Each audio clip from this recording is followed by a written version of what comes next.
Estimados estudiantes, tengan ustedes un buen día. Bueno, nos reencontramos después de los trágicos acontecimientos suscitados el anterior martes. No, mentira, ya pasó, ya estoy otra vez de buen humor. Un saludo para todos ustedes. Hay que dar vuelta a la página siempre en todas las cosas de la vida. Solo molesta un rato y después nada, hay que dar la vuelta y la vida continúa. Vamos a ver ahora, dentro de lo que habíamos estado viendo, ¿se acuerdan de espirometría? Que es parte de la espirometría, la curva flujo-volumen, que les había dicho que lo vamos a ver muy aparte. Esta curva de flujo-volumen es muy importante cuando nosotros queremos determinar especialmente el tipo de obstrucción o el tipo de restricción y dónde se produce aquello, ¿sí? Es un poco más facilito que el anterior porque se trata solamente de analizar una sola curva, no la totalidad de la espirometría como en el anterior caso. Ahora vamos a ver un poquito más facilito y he tratado de resumir lo más que he podido, cosa que ustedes puedan entender de forma más facilita, ¿sí? Lo que indica aquí dice que permite explorar la fase inspiratoria, permite expresar el flujo como función del volumen pulmonar, permite una identificación aproximada del sitio de la obstrucción, permite demostrar funcionalmente la obstrucción de las vías aéreas superiores y permite la detección precoz de la enfermedad de la pequeña vía aérea. Entonces, gracias a esta curva flujo-volumen que la vamos a empezar a revisar posteriormente, vamos a saber si o vamos a explorar la fase inspiratoria, lo cual no nos permitía la curva de la espirometría, aquella curva volumen-tiempo, ¿se acuerdan? Esa curva que subía y se hacía horizontal. Esa curva no nos permitía explorar la fase inspiratoria. En este caso, en el caso de la curva flujo-volumen que tenían al ladito en la anterior presentación, recuerden ustedes que era una hacia arriba y otra hacia abajo. Gracias a esa vamos a poder explorar la fase inspiratoria. Pero no solo eso, permite expresar el flujo como función del volumen pulmonar, o sea que nos va a permitir saber el volumen pulmonar, cuánto de volumen pulmonar tenemos o cuánto está expresado en flujo ese volumen pulmonar. Permite una identificación más aproximada, obviamente no exacta, pero más aproximada de dónde se produce el sitio de la obstrucción. Es muy importante en aquellos pacientes con EPOC, por ejemplo, o con enfermedades restrictivas. ¿Sí? Es muy importante. ¿Por qué? Porque nos va a permitir exactamente, ¿sí?, determinar dónde se está produciendo aproximadamente la obstrucción. Permite demostrar funcionalmente la obstrucción de las vías aéreas superiores, cosa que no nos permitía, por ejemplo, la curva volumen-tiempo. Acá nos va a determinar si el tipo de obstrucción es en vías aéreas superiores. Y nos va a permitir, a su vez, precozmente identificar alguna enfermedad de la pequeña vía aérea. O sea, de repente en la curva, vuelvo a insistir con la comparación de la curva volumen-tiempo, ¿sí?, en la espirometría cuando habíamos visto esa curva, ¿sí?, esa curva no nos permitía, por la precoz horizontalización de la curva en esa curva volumen-tiempo, ¿sí?, no nos permitía identificar la pequeña vía aérea. En cambio, en esta curva flujo-volumen nos va a permitir identificar de forma precoz la pequeña vía aérea. Quizá en una espirometría no salga absolutamente nada, todo esté normal, ¿sí? Pero, ¿sí?, en la curva flujo-volumen se puede detectar si hay alguna enfermedad en pequeña vía aérea. Vamos a empezar a identificar esta curva flujo-volumen especialmente en su normalidad, ¿sí? Esta curva que ustedes ven acá, la que está por encima del eje, es la curva de la expiración. Y esta curva que ustedes ven acá abajo es la curva de la inspiración, ¿sí? Quiero que entiendan bien, no significa que la inspiración es negativa o algo así, ¿no? Pese a que, sí, cuando ingresa un flujo inspiratorio, sí, se produce obviamente un flujo que se denomina negativo, fuerza negativa, pero esa es otra cosa, eso es física, ya no nos vamos a complicar con eso. De momento quiero que identifiquen esta curva que tienen por encima, la curva de la expiración, y esta curva que tienen por debajo, la curva de la inspiración, ¿sí? Vean que tanto la inspiración, ¿sí?, como la expiración tienen un común denominador de choque de curvas, ¿sí? Tanto la inspiración como la expiración. Siempre va a ocurrir esto. Siempre va a ocurrir un conjunto de curva por el mismo estudio que se lo realiza, ¿sí? Este tipo de curva está medido en flujo y en volumen. ¿Qué quiere decir? Vamos a determinar el flujo expiratorio en relación al volumen y el flujo inspiratorio en relación al volumen, ¿sí? Vamos a empezar a conocer cada una de las partes, ¿sí?, de las partes de esta curva expiratoria y de esta curva inspiratoria. Vamos a empezar con la CBF. Esto, desde que inicia la inspiración hasta que termina la inspiración. Esa es la capacidad vital forzada, ¿sí? Esta capacidad vital forzada nos va a medir todo el tiempo y la capacidad inspiratoria, ¿sí? Todo el tiempo inspiratorio y toda la capacidad inspiratoria.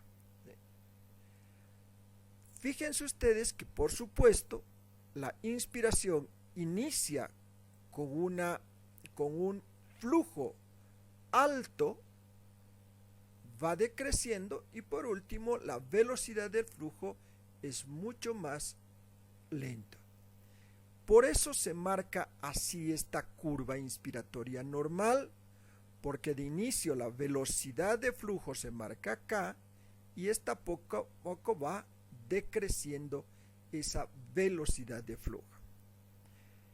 En esta que denominamos capacidad vital forzada, toda esta curva denominada capacidad vital forzada, tenemos un punto medio que se denomina flujo inspiratorio máximo, y aquí lo tienen. Flujo inspiratorio máximo normalmente está localizado a la mitad de la curva inspiratoria, ¿sí?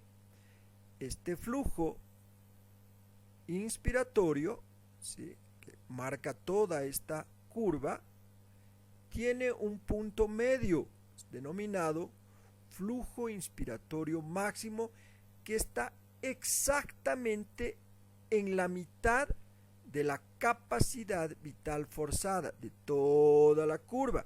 Está exactamente a la mitad, ¿sí? Y coincide con otra que está aquí arriba, que es la F50, que vamos a ver después, que lo vamos a analizar posteriormente. Pero lo que quiero es que conozcan la curva normal. La capacidad vital forzada, toda la curva, un punto medio de la curva inspiratoria, que es el flujo inspiratorio máximo, ¿sí? Cuando inspiramos, alcanzamos el máximo de inspiración acá. y posteriormente esto decrece funcionalmente, ¿sí?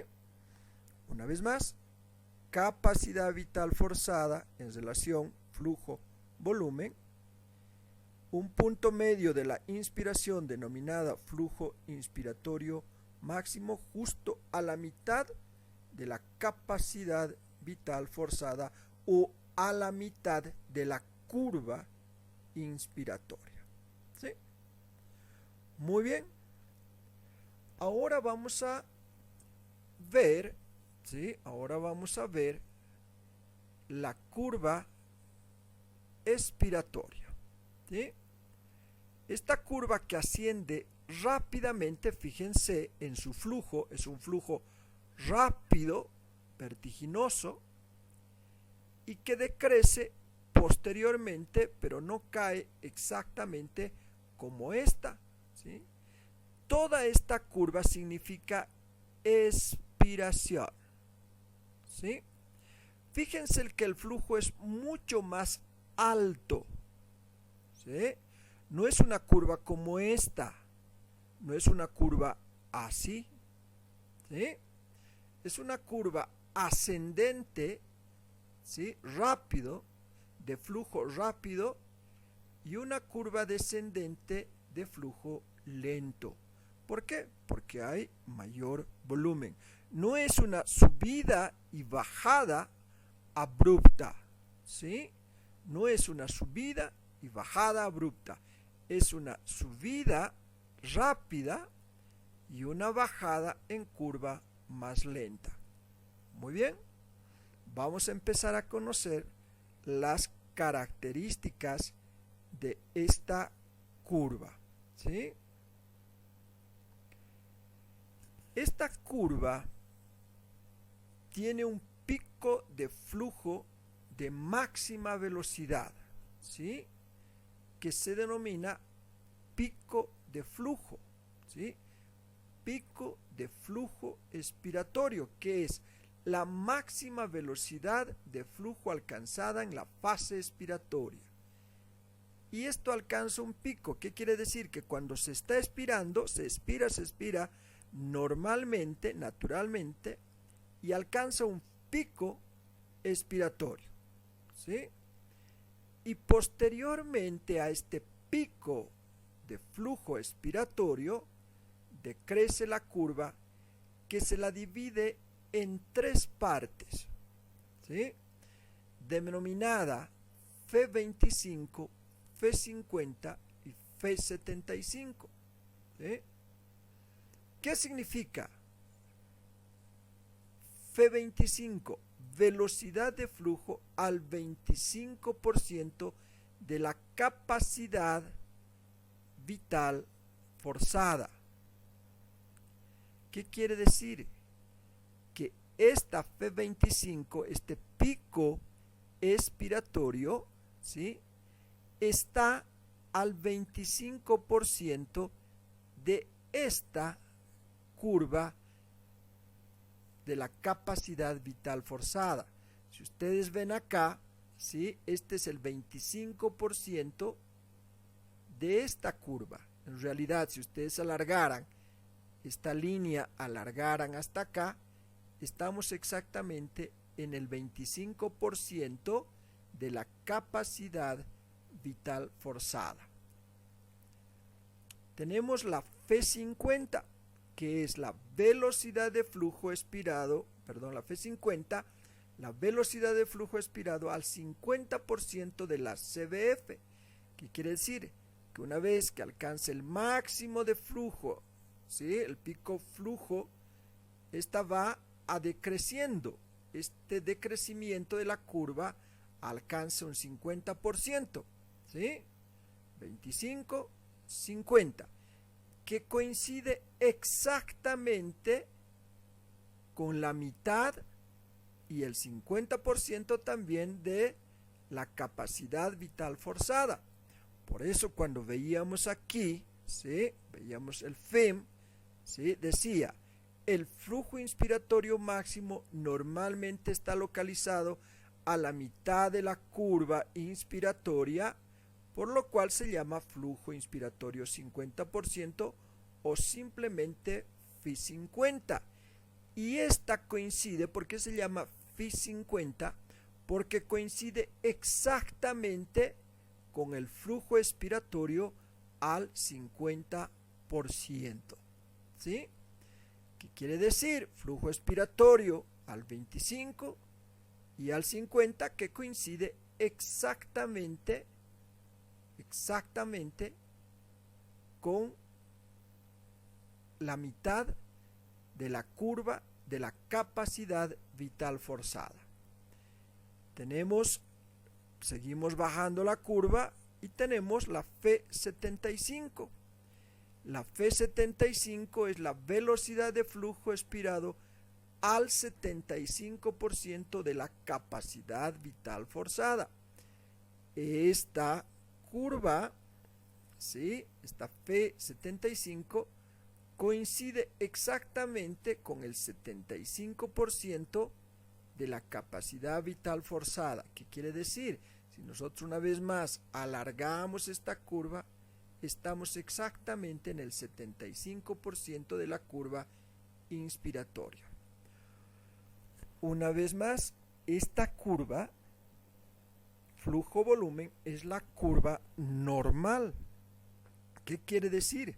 Que la curva flujo-volumen debería mostrarse así.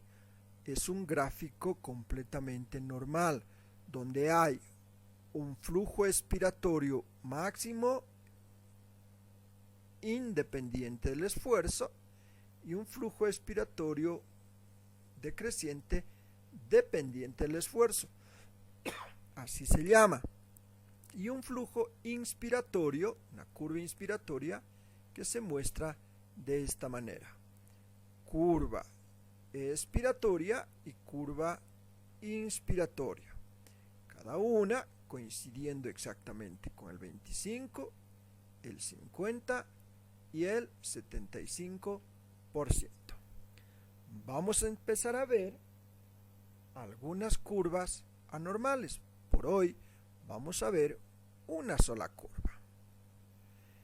Esta curva es la curva flujo-volumen en una enfermedad obstructiva. Fíjense que esta curva de enfermedad pulmonar obstructiva ya está completamente anómala. Esta línea punteada que ustedes ven es la curva normal. Esa línea punteada es esta curva, la normal. Y esta curva que ustedes ven acá, por debajo de esta línea puntuada, que ven anormal ya, es la curva típica en una enfermedad pulmonar obstructiva, ¿sí? Tanto esta curva denominada A como esta curva denominada B representan un patrón obstructivo. Va a depender dónde se encuentre la curva, o más arriba o más abajo, de la severidad de la obstrucción, ¿sí? Y aquí en texto tienen ustedes, sin embargo, la obstrucción es más severa en la B, puesto que las velocidades de flujo se encuentran más disminuidas que en la curva A. ¿Qué quiere decir? ¿Se acuerdan ustedes? Acá teníamos el flujo y la velocidad de flujo, y aquí teníamos el volumen, el volumen expirado. Recuerden una vez más, esta es una curva flujo-volumen, por eso se llama así, porque mide el flujo en un volumen. Esta curva que ustedes ven aquí, les vuelvo a repetir, es la normal, ¿sí? ¿Qué representa esta curva? Representa la expiración, una expiración normal que sube y baja, ¿sí? ¿Se acuerdan que les decía en la curva anterior, en esta curva que esta es mucho más larga, con mucho más flujo, y obviamente el mismo volumen, con mucho más flujo que la curva inspiratoria. ¿Por qué? ¿Por qué se muestra así? Porque esta curva, acuérdense ustedes que la inspiración representa un tiempo y la expiración representa dos tiempos, ¿sí? Acuérdense ustedes, cuando hay enfermedades pulmonares, eso se convierte en 1,3 o 1,4, ¿sí? Donde hay un tiempo inspiratorio, pero 2, 3 o hasta 4 tiempos inspiratorios. Por eso la curva se muestra en la normalidad, se muestra más grande, ¿sí? Porque representa el tiempo, si quieren verlo así, que en realidad es flujo, ¿sí? Y más grande la curva, porque el tiempo inspiratorio es 2:1. Acá fíjense que el tiempo se disminuye. En realidad, si estuviéramos hablando de tiempo, la curva inspiratoria es completamente normal, es exactamente igual a la normal. Esta es la curva inspiratoria normal. En un caso obstructivo de respiración obstructiva, de enfermedad pulmonar obstructiva, esta curva inspiratoria es normal. Y alguien podría decirme por qué es normal esa curva inspiratoria si hay una enfermedad pulmonar obstructiva. Recuerden ustedes que las enfermedades pulmonares obstructivas crónicas o agudas, el problema no radica en los flujos inspirados, radica en los flujos expirados, ¿sí? Recuerden que el problema en una enfermedad pulmonar obstructiva, el problema es en realidad expiratorio, no tanto inspiratorio. Por eso es que la curva inspiratoria está completamente normal, ¿sí? ¿Y dónde radican los cambios? En la curva expiratoria, ¿sí? Cuando el paciente realiza el estudio de curva flujo-volumen, recuerden que esto es un estudio, ¿sí? Un estudio donde se le hace expirar al paciente, les decía, es parte del estudio de espirometría, nada más que tenemos ya la curva flujo-volumen. Recuerden que cuando realiza la prueba se le pide que expire al paciente, ¿sí? Muy bien, esa curva expiratoria, porque tenemos problemas obstructivos de enfermedad pulmonar obstructiva y sabemos que el mayor problema está en la capacidad de la expiración, la curva expiratoria es la que va a sufrir más problemas. ¿Qué quiere decir? Que esta curva no va a alcanzar la expiración normal en flujo, tiene menos flujo expiratorio. ¿Qué quiere decir? Que va a expirar y de pronto, plum, cae. Va a expirar y de pronto, plum, cae la curva. En una persona normal va a expirar, va a alcanzar un pico de flujo expiratorio máximo, ¿sí? Y recién va a caer de forma diagonal. En cambio, en una enfermedad pulmonar obstructiva, el flujo expiratorio sube, pero como no alcanzan a expirar más, esta curva cae. Cuando esta curva esté más cerca de la abscisa, cuando esté más cerca, caiga más severa será la obstrucción. ¿Qué quiere decir? Que el problema obstructivo será mayor. Este flujo expiratorio también nos va a indicar el lugar más o menos de dónde radica la obstrucción. ¿Se acuerdan ustedes? Voy a volver a retroceder acá cuando mostrábamos que permitía más aproximado del sitio de la obstrucción. ¿Sí? Permite una identificación más aproximada del sitio de la obstrucción. Esta curva que nosotros vemos acá permite identificar más o menos el sitio de la obstrucción. Muy bien. Cuando esta curva alcanza hasta, hagamos de cuenta, hasta este lugar donde está el cursor y cae, ¿sí?, nos estará indicando que la obstrucción no es severa. Si esta curva sube hasta donde está la curva A y cae, ya nos está indicando algo más de severidad en la obstrucción. Y si esta curva va como la B, que cae abruptamente y se alarga, ¿sí?, por eso es un periodo largo de expiración, ¿sí?, nos está diciendo que expira y de pronto empieza a caer y el problema ya expiratorio se alarga, se alarga, se alarga, ¿sí? Imagínense que hay otra curva que suba solamente hasta aquí, caiga abruptamente y se alargue mucho más la expiración hasta iniciar nuevamente la inspiración. Cuanto más abajo sea la curva, más obstruida será el problema y más severa será, ¿sí?, más severa la obstrucción. ¿Cuándo nos avisa del sitio de la obstrucción? ¿Cuándo nos avisa más o menos del sitio de la obstrucción?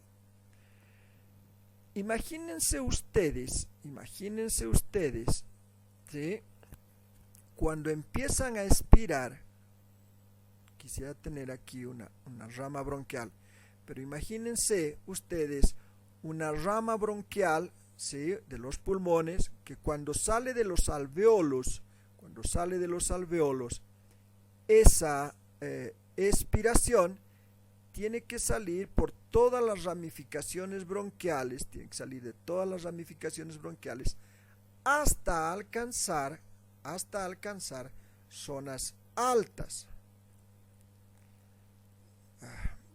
Quiero que me entiendan bien, espérenme, ténganme paciencia un poquito. Voy a intentar buscar alguna figura bronquial, debo tener en algún lado. Ténganme un poquito de paciencia.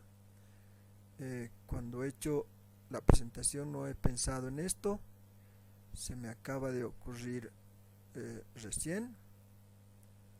Entonces, pero voy a buscar para que ustedes puedan entenderme exactamente de lo que estamos hablando.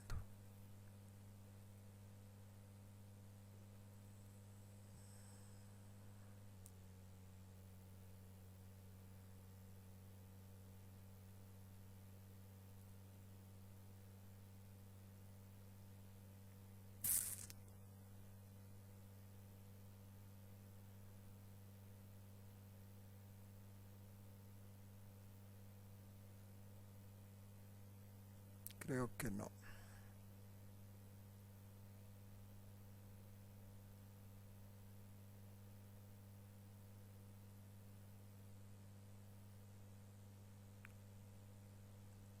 No, lastimosamente acá no tengo.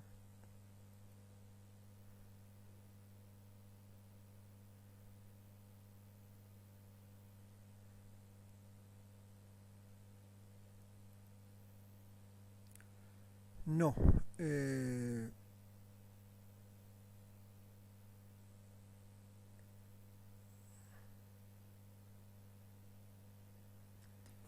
Pero vamos avanzando. A ver. Ustedes ya conocen el árbol bronquial, ¿sí?, de un pulmón. Las primeras ramas bronquiales son grandes en un pulmón. En el momento de la inspiración, esas ramas bronquiales entran, hasta llegar al alveolo, ¿sí? Pero la expiración empieza en el alveolo, ¿sí? Y termina, qué sé yo, en la nariz, ¿ya? En el caso del pulmón, comienza la expiración en el alveolo por bronquios terminales, bronquios secundarios, terciarios, bronquios principales, tráquea y sale del pulmón, ¿sí? Muy bien, si la obstrucción está en zona alveolar o en zona de bronquios pequeñitos o bronquios medianos, la obstrucción será mucho más severa. ¿Por qué? Porque inmediatamente la expiración no permitirá que ese flujo siga subiendo y termine, ¿sí? Será más dificultosa la expiración, lo que nos estaría indicando que el lugar de la obstrucción son o zonas alveolares o zonas bronquiales pequeñas o medianas. Cuanto menos severa sea la obstrucción, tengamos en este caso la curva A. En este caso, la obstrucción no estará en zona alveolar o zonas pequeñitas bronquiales, estará en otras zonas bronquiales altas, un poco más arriba. Estamos hablando quizás entre cuarta, tercera generación del árbol bronquial, donde ahí se presenta la obstrucción, ha habido un flujo expiratorio tranquilo hasta que se choca contra esa obstrucción en, qué sé yo, ramificación cuarta o quinta o tercera ramificación bronquial, y ahí se produce la obstrucción y de ahí ya no puede seguir más y decae la expiración, ¿sí? Entonces, cuanto más severa sea la obstrucción, nos está indicando que la obstrucción, el lugar de la obstrucción son en zonas más pequeñitas. Cuanto menos severa sea la obstrucción, nos está indicando que el lugar de la obstrucción son zonas más grandes, de bronquios más grandes, ¿sí? Eso es lo que yo quería que me entiendan en cuando nos indican de determinar el lugar de la obstrucción o el sitio de la obstrucción. Cuando nos dice que vamos a identificar más aproximada del sitio de la obstrucción, se refiere exactamente a eso, que cuanto más pequeñita sea la curva, más caída esté aquí la curva, nos está indicando que el sitio de la obstrucción es en zonas bronquiales más pequeñas, en zonas alveolares. Pero si la curva se alarga un poco más y sube hasta más acá, nos está indicando que el lugar y el sitio de la obstrucción son zonas más grandes bronquiales o zonas definitivamente de bronquios grandes como tercera, segunda generación, ¿sí? Muy bien, espero me hayan entendido esta curva flujo-volumen en su normalidad. Y cuando esta curva flujo-volumen nos muestra, ¿sí?, una anormalidad en el asa expiratoria, conservando el asa inspiratoria, ¿sí? Esta es el asa expiratoria y esta es el asa inspiratoria. Una enfermedad pulmonar obstructiva nos muestra anormalidad en esta asa expiratoria, ¿sí? Y por último, ¿qué ocurre con con el pico de flujo expirado, con la F25, con la F50 y la F75? Varía radicalmente, ¿sí? Sabemos que el flujo de pico expiratorio está acá arriba, ¿sí? Ya, el pico de esta curva, fíjense, casi coincide con el mismo. Los picos expiratorios casi coinciden siempre, ¿sí? Casi coinciden siempre. ¿Por qué? Porque es un pico flujo independiente del esfuerzo, ¿ya? Nada más que se hace más chiquita. ¿Por qué?